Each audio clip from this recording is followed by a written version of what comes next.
Salut les makers, aujourd'hui on va voir comment on fait pour avoir une imprimante 3D connectée.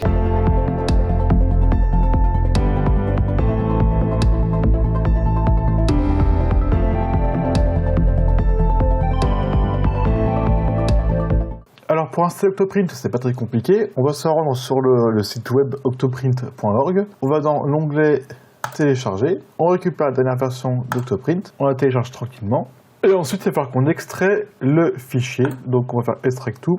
Je vais l'envoyer sur le bureau. On obtient bien le fichier d'installation d'Octoprint. Ensuite, on va faire un petit SD card formateur pour pouvoir formater une carte SD pour installer notre OS dessus. On vérifie bien qu'on est bien sur le bon lecteur de carte. Et ensuite, on fait Format. On demande si on veut bien écraser les données. Oui, on va tout écraser. Ok, maintenant c'est formaté. On va sur Win32 Disk Manager. On va glisser l'image de notre OS dedans. On va sélectionner le bon périphérique. Et ensuite, on va faire Écrire. On va dire oui pour pouvoir écrire dessus. Bien, maintenant que c'est installé, on peut fermer ça. Bien, maintenant il va falloir qu'on configure le Wi-Fi pour pouvoir mettre notre carte Raspberry justement sur le Wi-Fi pour pas qu'il y ait de câble dessus. Donc on va aller dans Boot et on va chercher le fichier qui s'appelle octopi-wpa-supplicant. On l'ouvre et on cherche la ligne WPA, WPA2. Donc on va enlever les petits dièses devant. On va remplacer le SSID, donc c'est le nom de votre Wi-Fi, c'est le nom de votre box zone, et le PSK qui est le mot de passe. Donc on remplace le nom du Wi-Fi et on entre le mot de passe. Ensuite on fait enregistrer et on va récupérer la carte SD pour la mettre dans notre Raspberry. Ok, donc là on va pouvoir prendre la petite carte SD et la mettre dans la Raspberry. Hop, et mon petit câble USB qui va permettre de relier mon imprimante 3D à la carte Raspberry. Alors avant de connecter tout ça, il va falloir faire une petite manipulation avec du scotch. Pourquoi? Parce que ce qui va se passer, c'est quand vous allez brancher la Raspberry à votre imprimante 3D, et bien la Raspberry va alimenter votre carte électronique de votre imprimante, et donc ça va l'allumer. L'idée n'est pas de l'allumer, mais juste de communiquer avec. Donc pour ça, il va falloir qu'on rompt un lien électrique entre les deux, et on va devoir rompre en l'occurrence le plus 5 volts. Il faut à tout prix garder la masse, parce que la masse ça permet d'avoir une liaison commune entre les deux cartes. Par contre, le plus 5, on va le couper pour pas qu'on puisse alimenter notre carte sur notre imprimante 3D. Donc pour ça, on va avoir besoin d'avoir un peu de scotch. On va prendre un petit bout.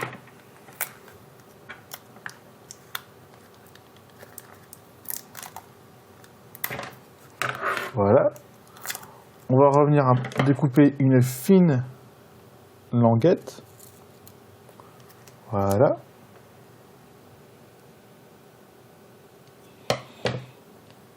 On va prendre notre connecteur USB et on va devoir venir glisser la languette ici.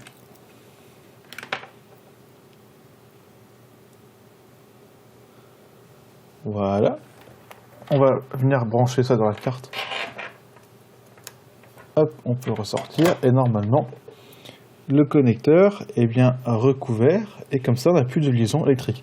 Alors j'ai volontairement dépassé un grand morceau de scotch, comme ça si un jour je n'ai plus besoin de ce scotch, j'aurai juste à tirer dessus pour le retirer. Alors que si vous avez un morceau un peu juste, vous aurez un peu de mal à le retirer après. Donc on a rompu un lien électrique entre les deux et normalement quand je brancherai ça dans la Raspberry, il n'y aura plus de problème.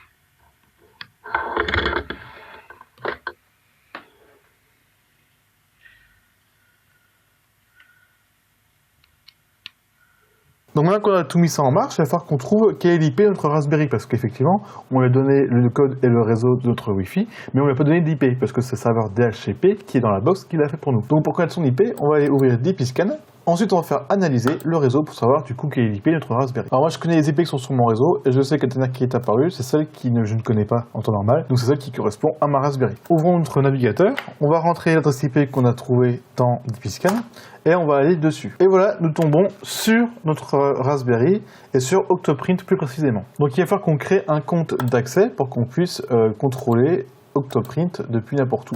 Donc on va faire un petit next. On va rentrer un utilisateur, donc moi je vais m'appeler Gaëtan. Un mot de passe, c'est vous qui décidez. Alors si vous voulez juste avoir votre Octoprint sur votre réseau local, un mot de passe pas très sécurisé, c'est pas trop un problème. Par contre, si vous voulez avoir accès à votre Octoprint depuis n'importe où dans le monde, veillez à mettre quand même un mot de passe assez compliqué à déchiffrer. Alors on nous demande si on veut que les données soient réutilisées. Bon, moi je vais mettre que non, j'ai pas envie qu'on les garde. La connectivité, ça permet en fait de connecter votre Raspberry à Internet. Bon, on va pas forcément checker la connectivité. Normalement, c'est censé être bon puisque on est sur une box ouverte. Hop, on fait un petit next. On va activer les plugins. Et maintenant, on arrive sur la configuration de notre imprimante. Donc, on va lui donner en fait un nom, ses caractéristiques, etc., etc. Donc, moi, je vais pas faire compliqué. Je vais l'appeler Prusa i3. Alors, c'est un modèle générique, on va dire, d'imprimante. On va dire aussi quelle est sa forme. Donc, en temps normal, c'est plus souvent on trouve du 220, 200 mm.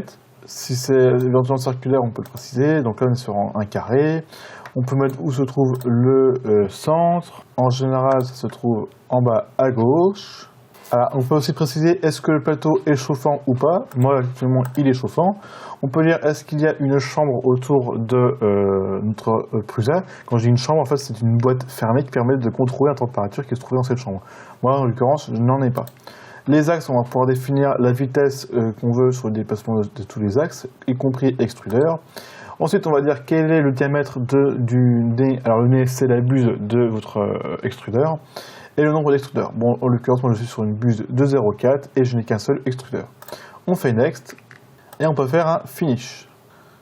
Donc, nous voici dans l'interface d'Octoprint. Donc, à la gauche, on va avoir la connexion qui est vers notre imprimante. Donc, on va pouvoir définir quel port USB on va utiliser, laquelle vitesse aussi on utilise pour le port USB, son nom, donc le profil en fait de l'imprimante. Est-ce qu'on veut sauver la connexion? Est-ce qu'on veut faire un autoconnect dès qu'on allume Octoprint? Donc nous, on va dire qu'on va déjà utiliser ce port USB pour l'imprimante. Le baud rad, on va mettre au maximum puisque c'est le fonctionnement de base de la carte de la Prusa. Et on va faire un petit connect. Voilà, nous sommes connectés maintenant à notre imprimante. À partir de là, on a une installation qui est complètement fonctionnelle avec Octoprint et notre Prusa i3.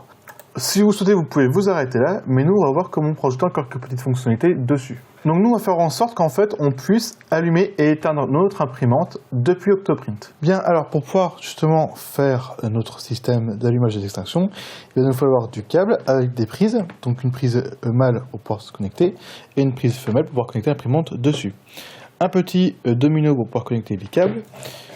J'ai pris un petit shield de relais pour pouvoir connecter dessus. Alors j'en ai 4, mais en vérité j'en utilisais qu'un seul, parce que j'avais que ça sous la main. Mais si vous avez la possibilité, prenez juste un seul relais, ça ira très bien pour pouvoir brancher votre imprimante dessus.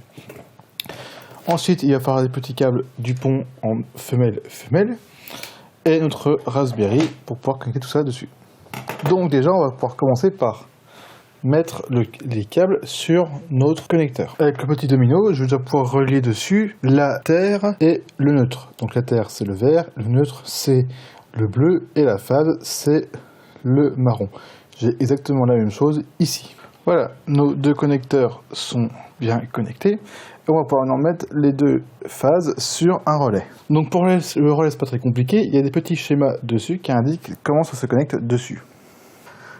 Alors bien évidemment, on fait très attention parce que sur la carte des relais, il y a du 230 volts qui se balade. Donc surtout, on fait très attention là où on met les doigts une fois que c'est branché. C'est pour ça que je vous mets en lien dans la description un petit boîtier pour pouvoir mettre ensemble et la Raspberry et les relais dans un endroit fermé pour éviter d'avoir un risque d'électrocution en mettant les doigts dessus. Donc vraiment, faites très attention, c'est dangereux, c'est 230 volts. Donc voilà, maintenant tout est connecté, on va pouvoir mettre ça directement sur l'imprimante. Bien, maintenant nous sommes de retour sur Octoprint et on va devoir installer un petit plugin qui va permettre justement de pouvoir activer et désactiver l'imprimante à distance. Donc pour ça, on va aller sur la petite clé à molette, Plugin Manager, Get More, et on va chercher le plugin qui s'appelle PSU. On fait Install, on le laisse tranquillement installer sur Octoprint. On dit de faire un redémarrage de la carte, on va le faire. On nous demande si on confirme l'action, on va dire oui. On va reconnecter la Raspberry, on va recharger l'interface et normalement on va avoir maintenant l'option PSU qui est activée sur notre carte Raspberry. Bien, maintenant qu'on a installé le système PSU, puisqu'on voit le petit éclair qui est ici, on va pouvoir aller retourner dans la petite clé à molette, PSU Control qui est dans les plugins.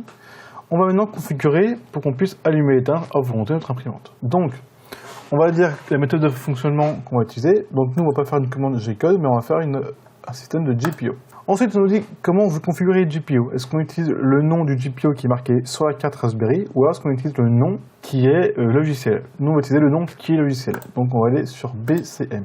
Ensuite, on va décider quel GPIO on va utiliser. Et ça, je vous mets un petit schéma. Donc, nous, on a décidé d'utiliser le GPIO numéro 2. Donc, on configure sur numéro 2. On va aussi activer les commandes G-code. Comme ça, on va pouvoir éteindre notre imprimante après la fin d'impression. Donc, vous voyez qu'on a deux codes G-code. On a le M80 et le M81. Le 80, il permet d'allumer l'imprimante. Et le M81 permet d'éteindre l'imprimante. Donc ça, c'est celui qu'on va retenir. Donc, on va garder le M81. On va aller dans G-code script, donc printer G-code script, et on va pouvoir dire qu'est-ce qu'on fait après une impression. After print job complete, on va rajouter la commande M81. Comme ça, à la fin de l'impression, automatiquement, avec Octoprint, on ira couper l'imprimante. Grâce à ça, on va pouvoir être tranquille. On sait qu'à tous les coups que l'imprimante aura fini d'imprimer, elle s'arrêtera d'elle-même. On va faire un petit save. Voilà. Donc, normalement, si on essaie de se connecter, on ne peut pas. Vous voyez, il y a un message d'erreur parce que l'imprimante n'est pas allumée. Maintenant, je vais allumer l'imprimante. Je vais faire un connect. Et là, on n'arrive pas à se connecter parce que l'imprimante a été mise en marche. Si je veux arrêter l'imprimante, je clique sur le petit éclair et je confirme comme quoi je viens l'arrêter. Et automatiquement, on part la connexion. C'est tout à fait normal. Bien, maintenant nous avons tout ça, on va pouvoir rajouter une dernière petite option. Une petite option qui est plutôt intéressante, parce qu'elle va nous permettre de rajouter une webcam pour pouvoir surveiller à distance notre imprimante et puis aussi réaliser des timelapses. Donc pour ça, on va retourner sur la petite clé AMOLED, Plugin Manager, Get More, et on va rentrer un URL que vous aurez dans la description pour pouvoir installer une option qui permet de rajouter les webcams. On fait Install, on laisse tranquillement Octoprint installer tout ça. Voilà, une fois que c'est fait, on va faire un petit restart de la carte. On se reconnecte, on relance l'interface. Et maintenant, j'ai un nouvel onglet qui est apparu qui s'appelle Webcam. Je clique dessus et je peux voir ma webcam qui est actuellement en train de filmer mon imprimante 3D. Bien, on va pouvoir maintenant connecter l'imprimante. Donc là, on voit bien qu'elle s'allume puisque un petit module s'allume. Je vais me connecter aussi à l'imprimante. Voilà. Donc, dans la première interface, on accède à la température du bed et de la buse. On a un onglet contrôle qui permet de déplacer la tête d'impression s'il y a besoin. J'ai le G-code viewer qui permet de voir en quasi temps réel la tête qui se déplace pendant l'impression. Je peux voir dans le terminal les températures, je peux aussi envoyer des commandes s'il y a besoin. J'ai un onglet timelapse qu'on peut configurer, soit on fait tous les X temps, on fait une photo, soit à chaque fois qu'on change Z en termes de hauteur. Et enfin, donc la webcam qu'on a pu découvrir. Donc pour pouvoir lancer une impression, c'est très compliqué, il suffit de prendre notre G-code, de l'importer dans l'interface ici. Donc soit on la met dans la Raspberry, soit on met dans la carte SD qui est connectée sur notre imprimante. Nous on va mettre directement dans la Raspberry. Ça va télécharger notre G-code et ensuite il suffit de cliquer dessus et de lancer l'impression. À partir de là, ça va mettre en chauffe notre imprimante. Vous voyez que là vous voyez que la buse est mise à 200 degrés et que le bed pour le moment reste à sa température initiale. Ça, on peut vérifier les courbes et en même temps, on a notre webcam qui permet de contrôler que tout se passe bien correctement. À tout moment, je peux faire une pause sur l'impression ou carrément, je peux l'annuler s'il y a besoin. Voilà, cette vidéo est terminée. J'espère qu'elle vous a plu, que vous avez pu comprendre comment mettre en place une imprimante 3D avec Octoprint. C'est pas si compliqué, mais ça permet d'avoir beaucoup d'avantages par rapport à une connexion USB des plus classiques sur une machine.